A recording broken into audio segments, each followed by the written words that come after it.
So far, I think Daniela is going to join us. We just need one more person to discuss with us.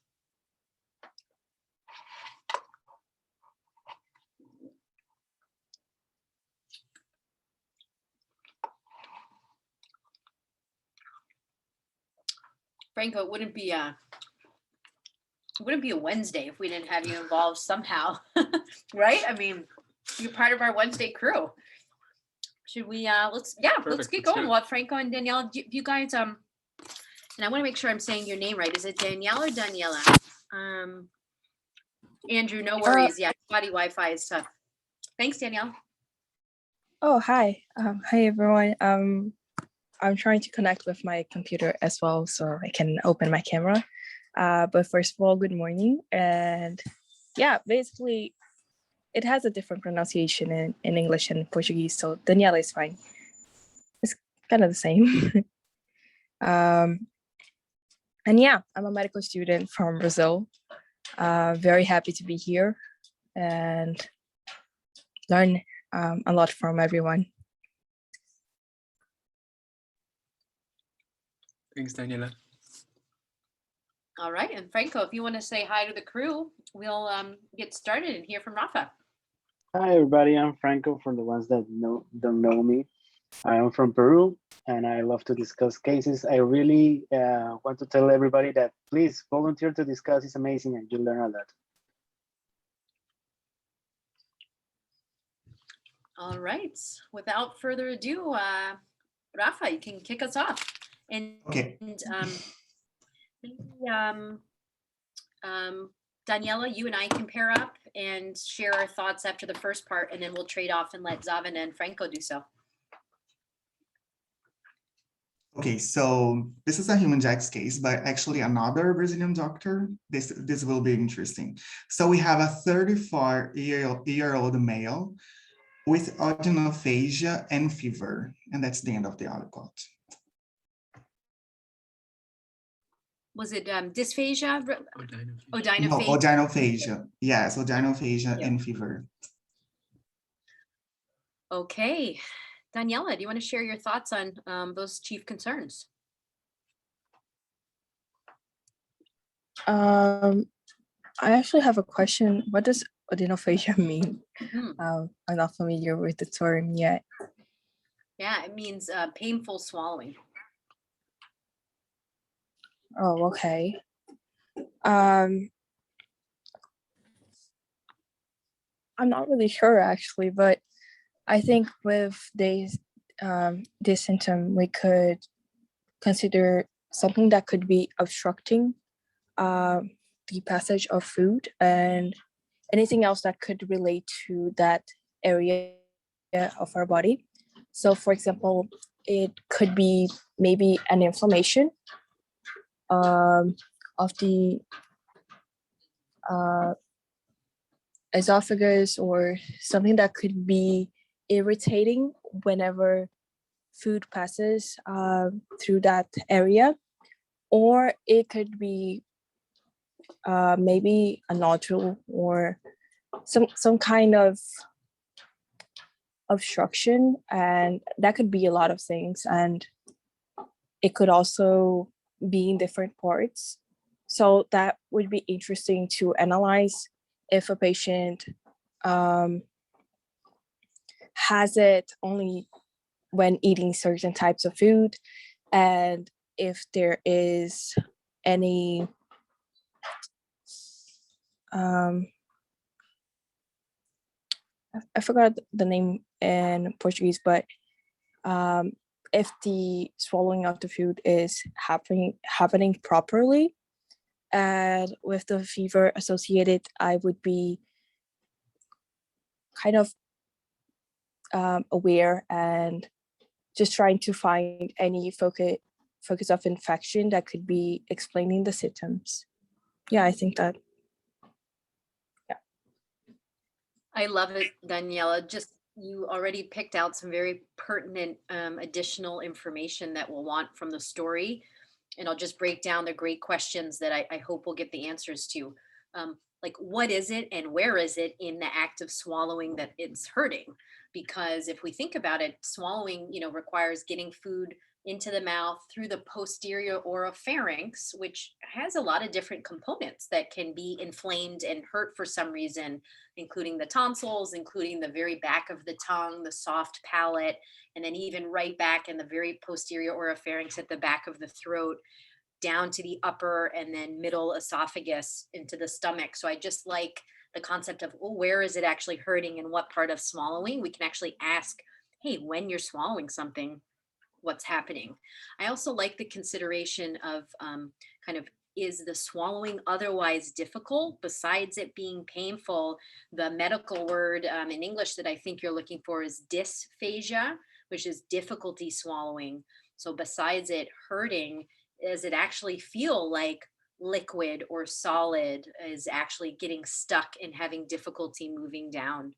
I think those are fantastic questions on which we'll layer on this individual's epidemiology, right? How long has this been going on? Where are they in the world? What is their immune status? Because I think you're completely right with that fever in the background. You use the word inflammation several times. And with a young person, I think infection is really top on the list there. I think the other consideration in someone who's young and healthy, we'll see if that matches this patient, is irritant for any reason. Certainly sort of chemicals and intake of certain pills can cause pain, particularly in the esophagus. So I think we'll need to really know a lot about this person, what they do, where they are, and what their immune status is. But I think that's a fantastic way to kick this off. And let's hear from Franco, more history. Hopeful we'll get some of Daniela's questions answered. Okay, so I think it's my turn.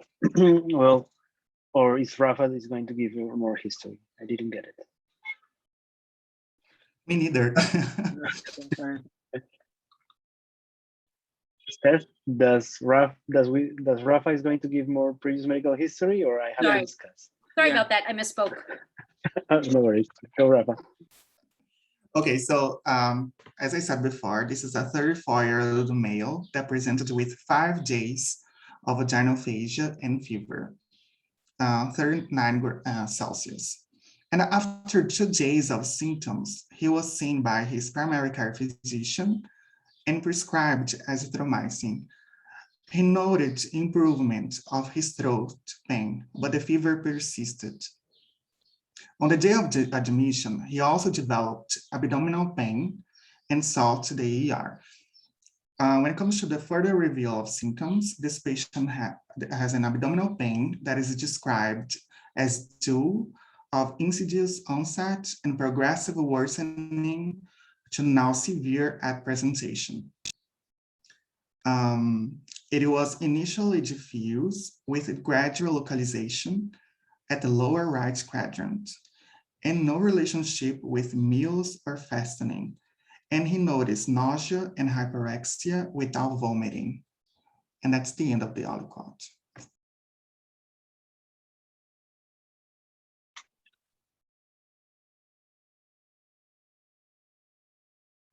Go ahead, Franco, sorry. Okay, perfect. I was waiting. Okay, so I think that we have to focus on the symptom that is associated with odynophagia. So we know that simply odynophagia can be a lot of things, but when we associate that with fever, points out to mainly more infectious etiologies. And the thing that can that ring a bell with the HPI right now for me is that the abdominal pain. Mononucleosis can present with odynophagia, fever, and if there is some kind of a previous trauma or some kind of organomegaly that predisposed to the rupture of the spleen, can be associated with abdominal pain. Also, I think the previous medical history can give us some lights, because sometimes when people have been exposed to some kind of acids or alkalis, like an intoxication picture, can have strictures in the esophagus, and that can be easily rupture and cause a pain that can be referred to the abdomen. I think that could be also a good point to find it out. Regarding the immune status that I have been in the chat also, I think that CMV is more painful than Candida in immunodepressed patients. I'm not quite sure about that. Also, I think we can focus on motor problems of the act of eating something, like achalasia picture, and also if there is kind of looking for any other autoimmune disease that can be sort of associated with fever, maybe kind of a disease that affect the production of saliva that can be associated with this.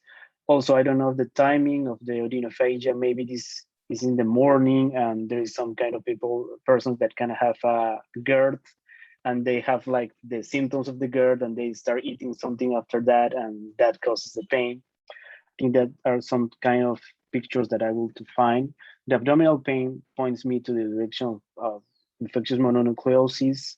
I would love to know more about the previous medical history.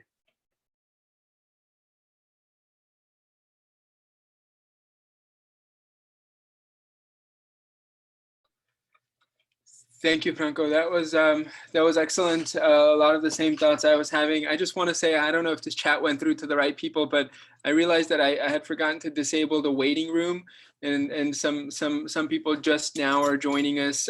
Very sorry about forgetting to do that, and thank you for waiting on. It's a great case so far. I'm excited to see what happens, and I'll just kind of share my thoughts on this last aliquot, which was adding the symptom of abdominal pain, which, Rafa, if I got the sense correctly from the case creator, that's been going on for a little bit longer. Is that right? Or is it the same few days? Are you able to tell from the aliquot? Based on the aliquot, this patient had the 5 days of Adenophasia, and then he developed abdominal pain on the day of the admission. I see. Okay, so abdominal pain wasn't like in the background for a longer period of time. No. Okay, First Adenophagia, 5 days later, abdominal pain and admission on the same day. Gotcha. Cool. Yeah, I think we still need to know, this patient's kind of background and medical history and whether they're on any medications, and specifically their immune status is really important. And then acquired immunodeficiency via HIV could totally, stir us in different directions, right? Both in the predisposition to various infections, which, by the way, I'll just say, if this is esophageal odynophagia as opposed to pharyngeal odynophagia, usually that happens from opportunistic infections, right? So anybody can get, strep pharyngitis or fusobacterium or, mononucleosis or, whatever, or gonorrhea of the throat. But to have CMV esophagitis, to have candidal esophagitis, you need to have an abnormal immune system, right? So that localization, as Steph was saying, remains very important. And again, I think this case would be very different depending on how we think of this patient as an immune host. So that's one thing. And then just trying to connect sort of the involvement apparently in the upper sort of GI tract versus pharynx with what, if I heard correctly, again, this was abdominal pain that maybe was most centered, kind of most intense in the right lower quadrant. Always makes us think of causes of potentially ileitis, which in in an acute setting, it could of course be a new manifestation of a more chronic illness. So this could be Crohn's, this could be TB. But for acute ileitis, Yersinia is a common cause that has a predilection for the terminal ileum and the lymphoid tissues there. And actually, I very recently learned, I don't know if I mentioned this recently at TP Solvers, but Yersinia can actually cause pharyngitis as well. Through systemic dissemination, for the same reason that it has a predilection for the terminal ileum. That's those same lymphoid aggregates in the pharynx and the tonsils oftentimes are what sort of swell and get inflamed and hurt in yersiniosis.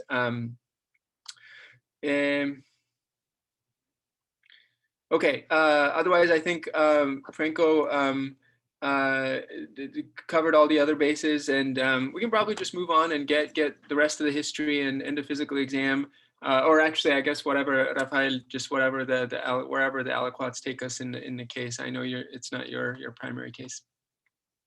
Oh, no, I can give you both. So when it comes to the medical history, this patient has no known comorbidities and allergies. This patient also denies medications, alcohol, or illicit substances.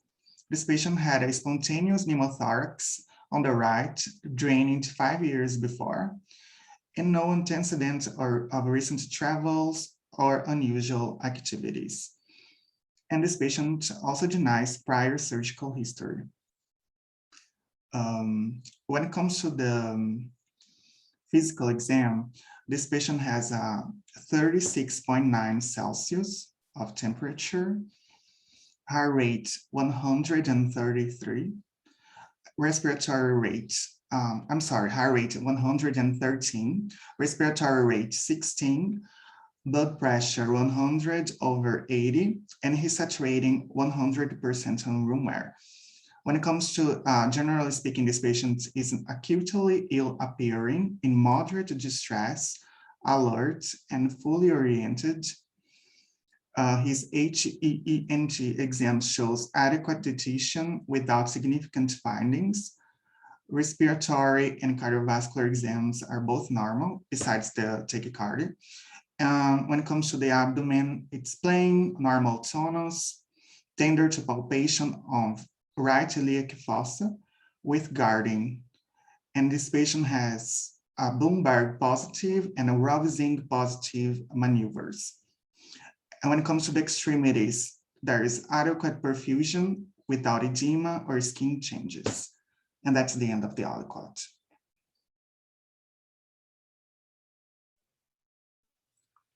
Thanks, Rafa. Daniela, we got a lot more. Jump in on whatever stands out to you. Okay, there's a lot of stuff happening. I think the thing that stood out for me the most was the heart rate, which is very elevated. The temperature was something that we already expected, so it's not exactly a fever, but it's right there, almost happening. And maybe this could mean something, seeing that he was previously prescribed as a thromycin. And maybe that means that if it is an infection, it wasn't exactly controlled, and there is a possibility of reappearing, but I'm not exactly sure on that. And we also see that he has a low, not so low blood pressure. I heard 100, but we also need to consider that maybe this patient always had this blood pressure, which is also a possibility. And another thing that stood out to me was the pain on palpation of the right iliac fossa. The appendix is always on the back of my mind since the beginning of the problem. And I believe with the findings of the physical exam, there is a possibility of that. Although I'm not sure how that could relate to the beginning of the presentation of this patient, because he still has odynophagia and a fever, which could be from maybe appendicitis, but the adenophagia is still not very well explained in my opinion. And yeah, I think that's it. Really well done, Daniela. And I have many of the same questions of you, particularly, right, the whatever's making the swallowing painful is unexplained, but yet starting to take a back seat to this evolving abdominal pain now in the right lower quadrant. I will just quickly make a note. As far as we know, this is a young, healthy person. The spontaneous pneumothorax, I'm just sort of highlighting in my mind.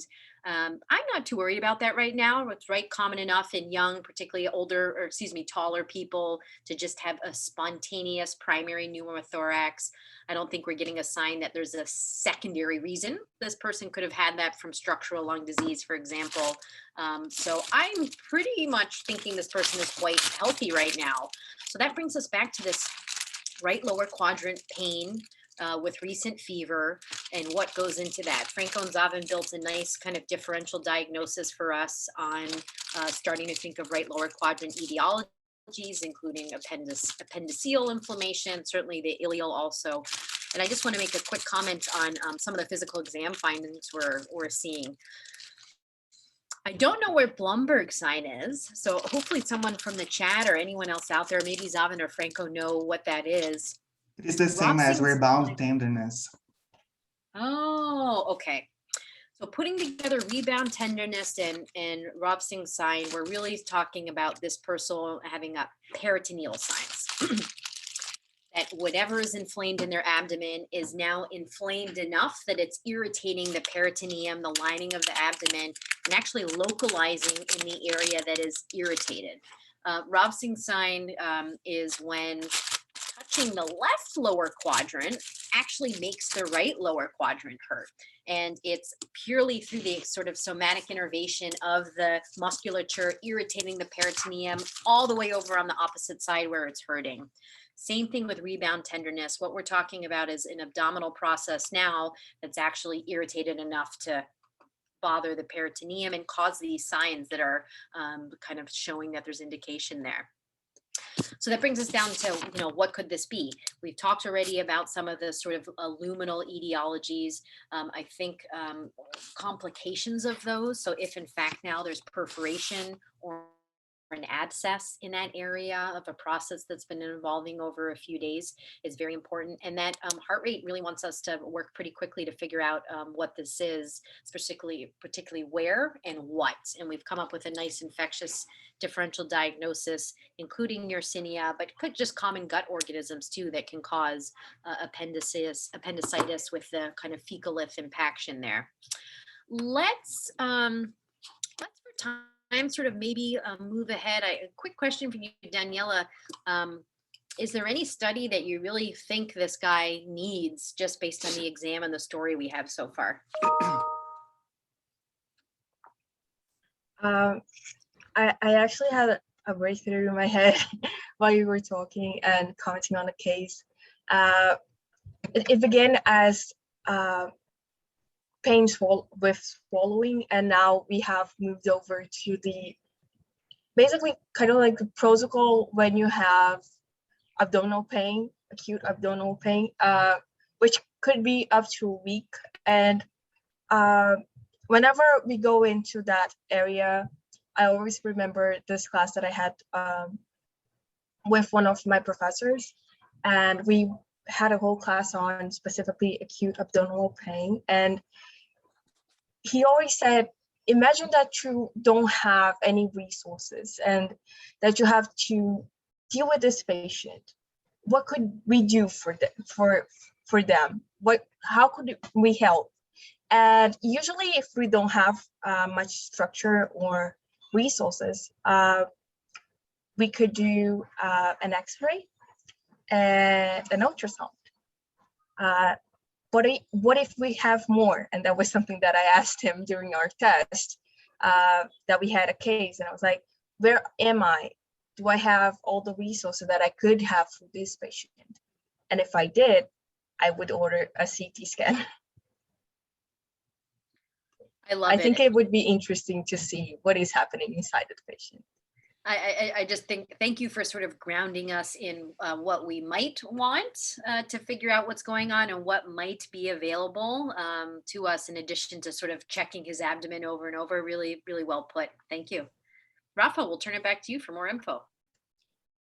Okay, so when it comes to the white blood count, this patient has a 20,780, being mostly neutrophils, 87%. 6% being lymphocytes. The hemoglobin is 14.5, the hematocrit 40.6, and the platelets are 224. The sodium is 136, potassium 4.2, BUN 7.9, creatinine 0.8, chloride 109, the albumin is 4, the GGT is 23, total bilirubin 1.1, alk-phos 58, AST 42, ALT 34, and the CRP is 144.6. I'm going to give you the abdomen ultrasound. The abdomen ultrasound showed inflammatory signal in right iliac fossa topography. The cecal appendix not possible to identify, and there is absence of the free fluid in the cavity. And that's the end of the aliquot. I have just one more, which are imaging.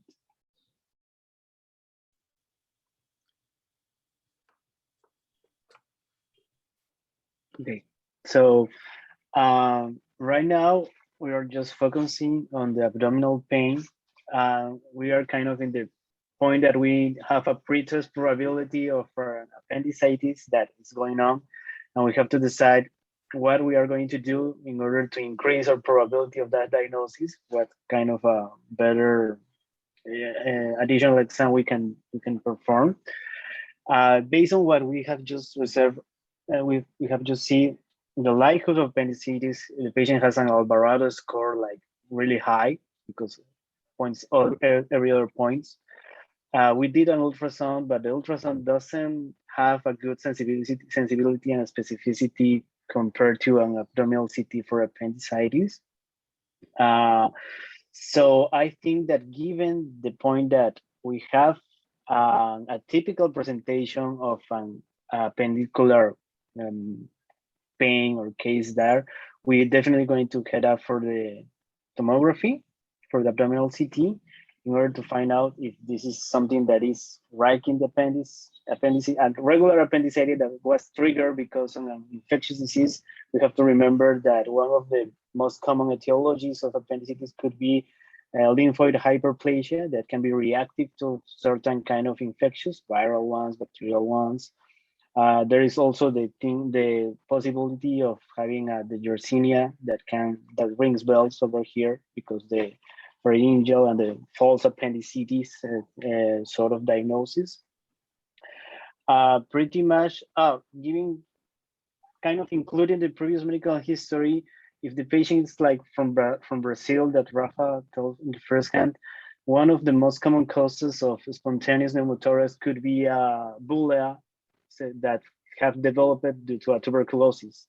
So it could be helpful to kind of mix all that together and having a intestinal tuberculosis picture over there, given that the patient his immune status is okay, so that would be a less likely a scenario, but we could kind of point together on that.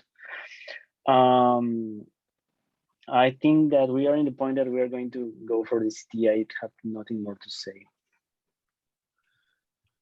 That was beautiful, Franco. That was just so eloquently, I guess, I think reasoned. Yeah, I don't have too much to add at all. I'm wondering if the CT scan is the last aliquot, then it must be diagnostic, right? So it's not like there's a stool study that, but in terms, I'm just thinking ahead in terms of like what I would actively kind of look for scrolling for the CT.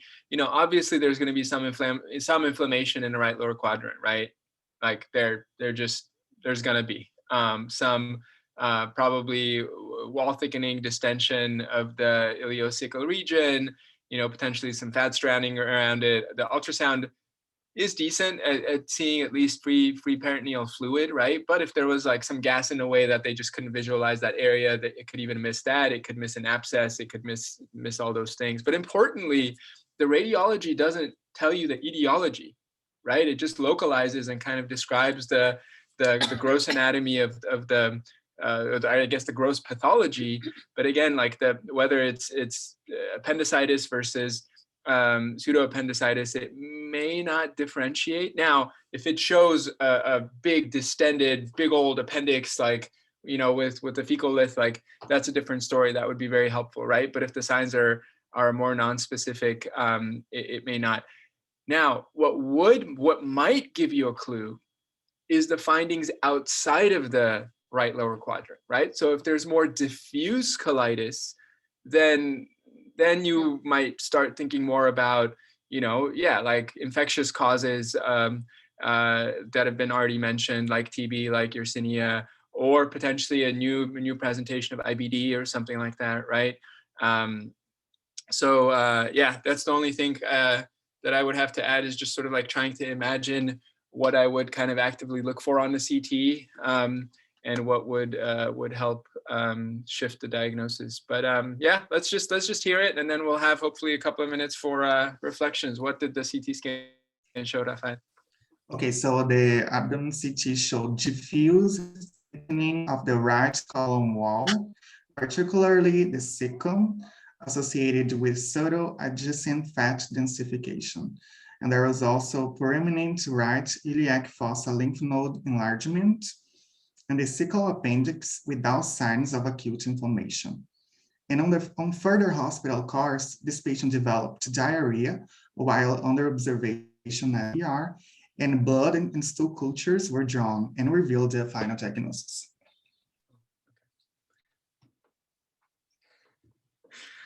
All right. So, I mean, maybe we can all make a brief comment, just because we're. Yeah, I guess. Daniela, so we got your CT, we got your ultrasound, then we did get your CT. What do you think about the results, and what the final diagnosis could be? Hi, Rafa, could you, it was diffuse something. They didn't get it neither, did I? Yes, diffuse thickening of the right column wall. Oh,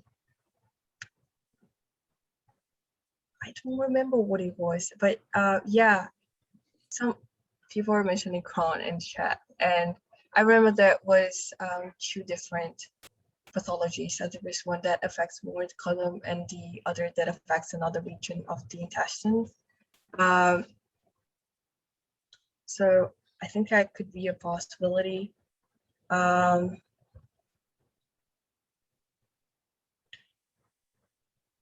Yeah, I'm not sure even with that.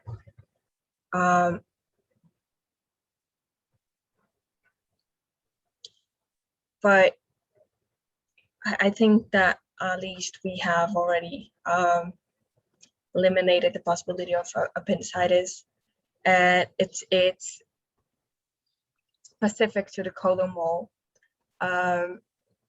Not sure on the name of the pathology specifically, but that's it. Yeah, I think the CT, it helps us sort of reframe this as this is a febrile colitis now, right? Because it's the colon that's inflamed. The appendix luckily is okay. So we have an acute febrile colitis in someone who also has painful swallowing.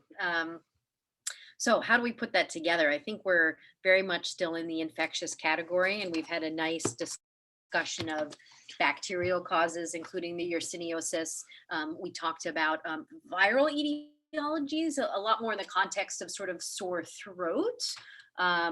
And I'm having trouble thinking which, if any of those, would have a really strong predilection for the large bowel with causing inflammatory diarrhea, but certainly CMV in an immunocompetent person could look like that. Competent. Immunocompetent. Okay. Or immunocompromised, but an immunocompetent person still could have this sort of inflammatory, both sort of multi-system involvement. And then we've talked about non-infectious causes a little bit here, in terms of, given the lymphoid predilection of both of these areas, in terms of inflammatory bowel disease, I think is something to think about with this being a new presentation. And I know it mentioned there was a large lymph node next to it. My thought is still that is reactive reactive to something actually happening primary in the colon, as opposed to being pathologic itself in the lymph node. But I think in our non-infectious category, there are other things to think about. But I think given the onset of the diarrhea, right, we've got sort of a window, so to speak, and know what's happening with the gut. So I think checking for things that can cause colitis, both of the small and large bowel, but things like enteric infections, Salmonella and Shigella usually cause more of an enteritis with small bowel. He did get azithromycin. I hope this isn't early onset C. diff colitis. That's something we maybe could check for, although this is more acute. And then really coming back to our non-infectious etiology otherwise. Let me let Franco and Zaven just chime in with anything else on that list. Franco, do you want to go first? Yeah, well, maybe like Kirtan pointed out in the chat, like mesenteric adenitis regarding the inflammatory aspect of the fat could be also play a role there. And some like really unlikely kind of ischemic colitis that is not usually to have that on the right side. It's mainly on the left side, but probably something that the patient is in a hypercoagulability state, and some that the blood can be due to that. And of course, we can also think about tumors, appendiceal tumors. I don't know how is the sensibility of the CT to point out like small ones that can present with that and cause inflammation. Pretty much after that, I think everything you already says the way I think. Yeah, I think just going back sort of to a problem representation of a young healthy person with a very acute and febrile presentation of ileocecal colitis, right? And with possible pharyngeal or esophageal symptoms. Yeah, I think all of the non-infectious things are possible, but infection and specifically acute colitic, right, causes seem most likely. And again, Yersinia at the top. The other ones are possible too. I'm thinking about the fact that this patient got azithromycin and progressed despite it. Azithromycin is a first line agent for bacterial colitis if it's severe enough to warrant treatment, right? So whether it's Campylobacter Yersinia and even some of the E. coli and Salmonella, there might be some activity there in terms of susceptibility. But one of the things that I also learned a couple of months ago reading about yersiniosis is that actually antibiotic therapy, even if it's appropriate antibiotic therapy, doesn't change the course of illness all that much. So it's possible that even though you got the right antibiotic, you still didn't get better despite that. Yeah, it's also hard for me to unhear what you guys were very disciplined, and you like ignored the fact that Rafael was like the blood and stool cultures are the next clue. I'm having trouble overcoming that piece of knowledge, but yeah, let's hear the final diagnosis, Rafael, and we can wrap up with some teaching points. Okay, so the case final diagnosis was Yersinia intercolitica induced Basidopensitis syndrome. After pathogenic isolation was found in colon culture, stool culture. After that, the patient started on ceftriaxone and he achieved a progressive recovery with total symptoms resolution. And there's this pearl that I'd love to share, that major features of Yersinia intercolitica related Basidopensitis syndrome include tenderness of the right lower quadrant, abdominal pain, nausea, vomiting, diarrhea, and leukocytosis. And classical radiological and surgical findings are inflammation of cecum and terminal ileum, as well as the mesenteric lymphadenitis, sparing, however, the appendix itself, normal or only slightly inflamed. Pharyngitis with or without cervical adenopathy is seen in up to 20% of cases, particularly in adults, and is a cardinal feature in appendicitis differentiation. And that's the end of the case. Awesome. We'll turn it over to Kirtan. Yes, thanks for the amazing case, Rafa. Thanks to Franco and Daniela for discussion. Steph and Seven for joining us amid a busy service, I presume. So we started with the fever and odynophagia. So the first branch point is whether it is infectious or non-infectious. And then Stephanie and Zevan beautifully explained that what's the phase of swallowing in which actually we are having odynophagia, because that can give us clue whether to localize the pathology in the oral cavity, in the pharynx, or in the esophagus. And then if the patient is indeed immunocompromised, then we have to consider etiologies like Candida esophagitis, HSV esophagitis, CMV esophagitis, all of which conditions are pretty common in immunocompromised patients and not in immunocompetent patients. So that was the first branch point, whether it is infectious or non-infectious. And talking about the oral cavity, even aphthous ulcers warrants mention, because as we discussed later on, that if we have evidence of ileitis or colitis, and furthermore, if you clue with aphthous ulcer, then we get something like Crohn's disease too. And Crohn's disease can present in this way in earlier forms. So it was indeed an amazing branch point that whether we are dealing with infectious or non-infectious etiologies. Then we talked about the abdominal pain. So the focus shifted on abdominal pain in the second aliquot. So how to deal with the abdominal pain? Are we dealing with ileitis, or we are dealing with colitis, or any hepatobiliary pathology?